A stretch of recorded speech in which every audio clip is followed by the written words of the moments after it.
Welcome back to Talking Blues. Jason Ricci here, and today we're going to hear about how I escaped from a mental institution.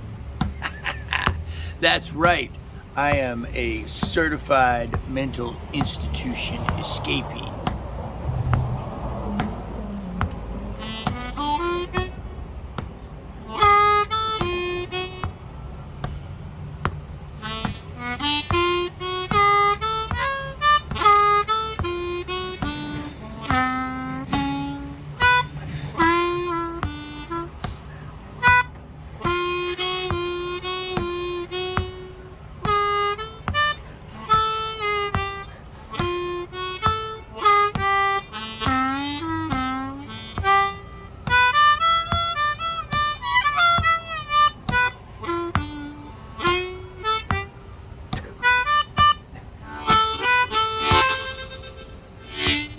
All right, so it all starts with homelessness.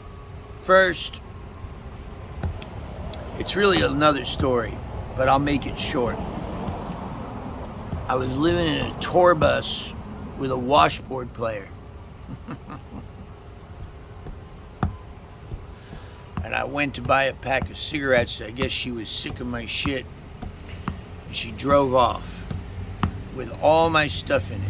My money, my passport, my driver's license, my harmonicas, my clothes, everything I had. I had nothing. I didn't even have a pair of real shoes on. I had those little Bruce Lee Kung Fu shoes. I used to love those.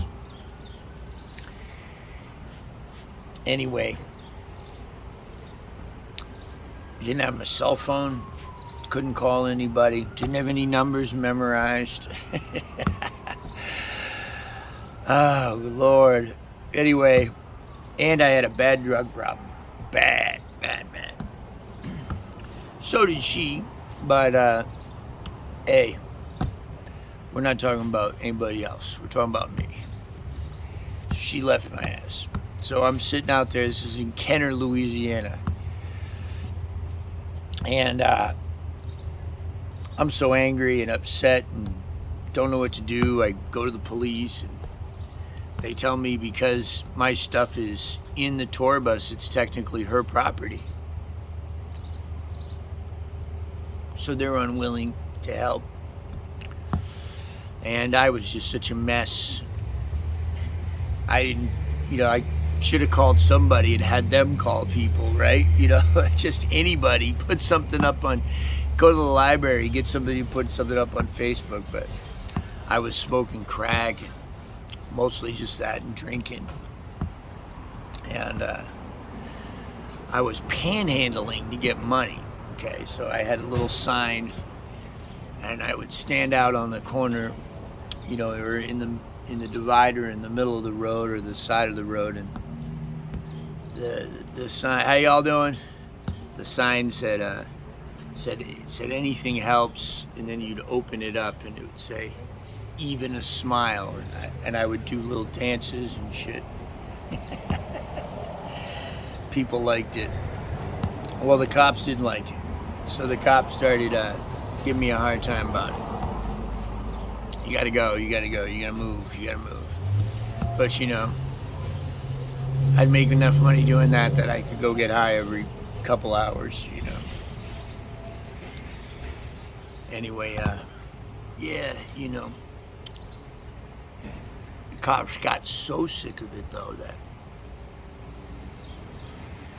one day they just arrested me.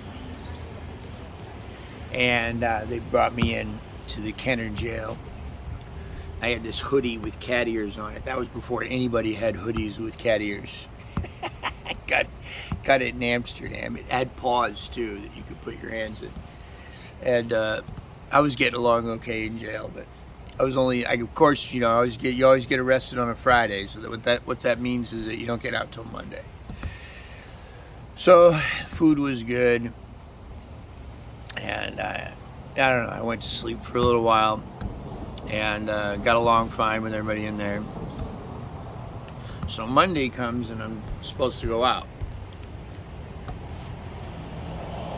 And the door opens up to let me out, and there's a bunch of men in white coats. So how did this happen? So they took me to the county coroner's office. They did an evaluation, and what had happened was this guy, I won't name him because I have enough conflict in my life right now, you know. Not bad, you know, just a few things that are, you know what they say, you know, no good deed goes unpunished, right?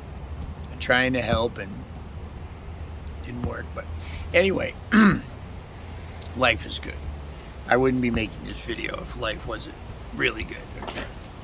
So, the county coroners, right? I guess I was trying to be as normal as I could be. I was happy to see TV and get some food, and I was like, hey, this is great. They're like, well, this guy called, and he said that you called him from jail and said you were going to kill yourself. And I'm like, well, first of all, I said, I didn't. And I said, second of all, jail has, you know, it's a collect call. And I would imagine there's a record, right, of the calls that went out. I said, could you please check that record, because I didn't call anybody. I don't have a cell phone. I lost my number. This woman stole all my stuff. I'm not suicidal. I have a drug problem, but I want to live because I want to do more drugs, right? This is what I told him. And I'm like, and the guy that called was this guy. He used to live here. And he ran a harmonica club here. And I guess he had been on the phone with my mother. And the two of them got the idea that they were going to fake a suicide call. And then they were, you know, not fake it, but just tell the cops that I threatened to commit suicide. That way they could get me, you know, I guess somewhere safe, right? Like a mental institution. But really all this did was just piss me off so bad. Like, I already felt alone and homeless, and, you know, and everybody was mad at me for doing drugs, but like, you guys got to understand, at this time I had 12 years sober, and then I relapsed, and it was like an existential relapse, right? Like, what do I mean by that? I mean, like, the things that I was staying sober for were like things of the world, like career and money and boys and girls and sex and a perfect body and a house and cars and records and the dividers and awards and all that garbage. And what happened was I kind of got all of that stuff and realized that no matter how much more of it I got, I was just going to keep being as miserable as I was. And deep down inside me, and I'm just talking about me, I'm not pushing this on anybody, but deep down inside me, I knew the answer was God. Way back then, that was 2010. But I didn't want to admit it to myself because, you know, screw that, right? That's some weird shit. I'm not into that. I don't believe in that. That's what my attitude was at the time. So instead, I went back to doing drugs after 12 years sober. And people were pissed and worried, and rightfully so. I was doing bad drugs. But I'm just trying to put you in my frame of mind at the time. I'm like, I feel good for the first time in 12 years. And I don't care about like material things anymore. And I'm done trying to be part of Babylon, right? Like, I don't want to take place in this society anymore. Like, I just want to feel good for the remainder of my days, and this is working for me right now. So please don't mess with me. But people care, you know, you can't blame them. And this guy, he cared a little too much, right? You know, you don't do that to somebody. You don't lie and try to be, I don't know. You know, look, I was bad. And despite a lot of work, I'm probably still a little mad. So, you know, they got me into the county coroners. Was like, this guy's crazy, right? Even though I was like clearly not a danger to myself. I tried to escape from the hospital, and they grabbed me and they shoved a needle this size in the side of my butt, and I was out. Next thing you know, I'm strapped to a gurney or whatever you call it, the carts, right? And they wheel me out, and I land in uptown New Orleans in a mental institution. Okay, so here's where the story really begins. So I'm in there, and it's locked down. You know, you can't leave. but they, you know, they feed you, and they got a place where you can go smoke cigarettes outside. Okay. So I'm in there, and there's a couple of guys in there that I just really click with, and they're funny, and they tell a lot of jokes and stuff. And so I still tell some of the jokes I heard down there. Anyway,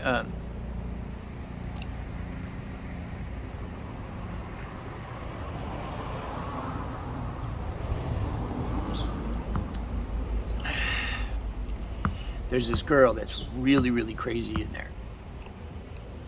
Like, so what do I mean by that? I mean that if you talk to her at all, like say hello, or how are you, or anything at all, she'll explode. And she had that accent from Chalmette. You know, it was the first time I really heard that accent. It sounds like a slower version of a Brooklyn accent. Anyway, I love it. But anyway, we would go down and we would smoke cigarettes, and sometimes somebody new would come in, like me, and they would talk to her, just say, hey, what's up? And she'd go nuts and create a big scene, and then they'd have to like subdue her, you know. But anyway, we went out to smoke 3 times a day, which wasn't enough for me, but anyway, I was mad and I wanted to get out of there. They had taken my belt and they had taken my shoes. You know, they do that so you can't kill yourself. And I had my 2 buddies and I had my smoke break. So the smoking area, it was this little kind of like alley next to the building. It had an 8-foot stone wall up around it. Now I had noticed that there was a tree trunk that had been cut, a stump. And it had occurred to me that if I jumped on that stump, and I was much skinnier and more agile back then, this was around 2011, 2010, 2010. If I had jumped on that stump, I could probably jump over the wall off of that, or get up over it. I mean, not probably, I knew I could. So I started formulating a plan. And on one of these smoke breaks, I was going to do an escape. But the thing was, there was this guy that looked like Shaquille O'Neal. I mean, this dude was like, I'm not kidding, like 7'1", black guy, and he was huge, big, just like Shaq, right? And this guy was going to get me if I tried, you know. And you didn't want this guy to get you. Like, I mean, I never seen it happen before, but it was going to be risky. So I needed a way to create as much time, or to get over that stump without him knowing about it right away. So I came up with a plan. Now the first thing I needed to do was I needed my shoes to have laces so that I could run, okay? So I went upstairs and I started pulling thread off of the sheets of my bed and weaving them together until I had created enough thread to make, you know, skip a couple holes, but make, you know, makeshift laces that worked, you know. So I got the laces together and I saved them. So then I went and talked to my buddies at lunch, and I told them what I was planning. I said, listen, this is what I'm going to do. And you're going to jump on this stump and jump over on the next smoke break tomorrow. And they said, well, man, what about the shack? You know, we just called him Shack. I said, here's where you guys come in. I said, what I want you to do is I want both of you to go talk to that girl. And they're like, oh man, dude, why, bro? And I'm like, well, if you talk to her, he'll have to subdue her and create a distraction. That'll create a distraction long enough for me to get, you know, 20 seconds of him not knowing I'm over that wall. And they said, I said, listen, I'll give you my food for the next day, right? Both of you, I'll give you each one tray, you know, and then tomorrow morning I'm out, you know, right after breakfast. You guys can split my breakfast and I'm out. And they said, okay. So from my window, from my room up top, it looked right over the smoking area. And there was a parking lot. And it was all fenced in, right? But there was a little tiny, like, walkway with that in between the chain link fence, but there was a door on it. And the only variable was that door locked? Because if that door was locked, that's another fence I'd have to try to climb over. So I had that one risk. That one, I mean, the whole thing was risky, but I had that one thing that I didn't know. And I had mapped out my route, you know, on the, you know. Anyway, yeah, off the stump, over the wall, over there to that alley, boom, there, free, uptown New Orleans. So, here we go.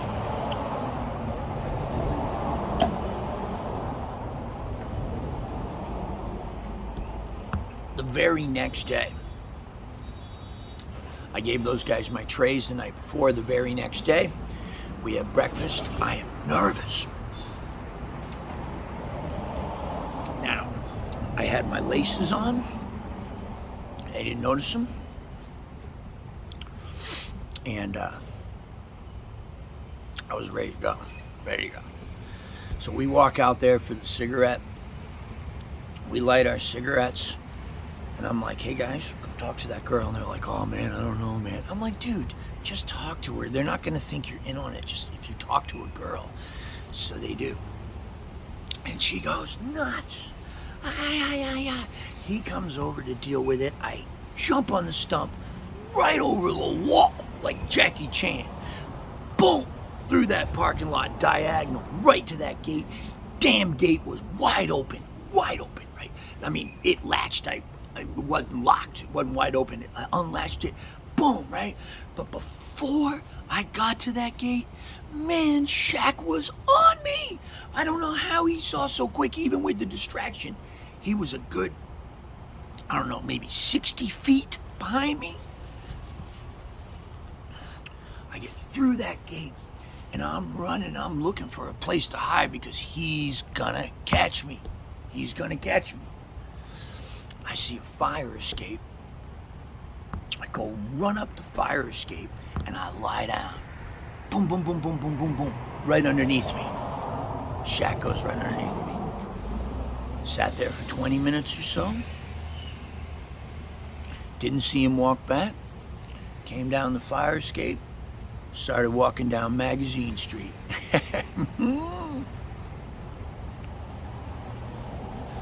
Free at last. So, walking down Magazine Street, these two girls see me. They go, hey, what's up with you? I said, I just escaped from a mental institution. They go, really? I said, absolutely true. I said, you guys want to hear the story? He said, yeah. I said, buy me a beer. Sat down, had beer with a couple girls. Next thing you know, I was free and I was homeless in New Orleans. And it was cold and it was rough. And pretty soon I was rethinking this whole drug decision. But anyway, one last bit to the story. Before I left the mental institution, I left a note on my bed. And I quoted Huddie Ledbetter. And I said, if they ask if I was running, you tell them I was flying. If they ask if I was laughing, you tell them I was crying. And believe it or not, folks, I got returned to that mental institution months and months later. And when I got there, they had a file. And when they opened up that file, that note was right in the filing thing. Anyway, that's the story. I hope you dig it. I escaped from a mental institution in New Orleans, 2010. Thank you guys very much. That was fun. It wasn't as hard to tell as I thought. Hilarious. Love y'all. Take it easy.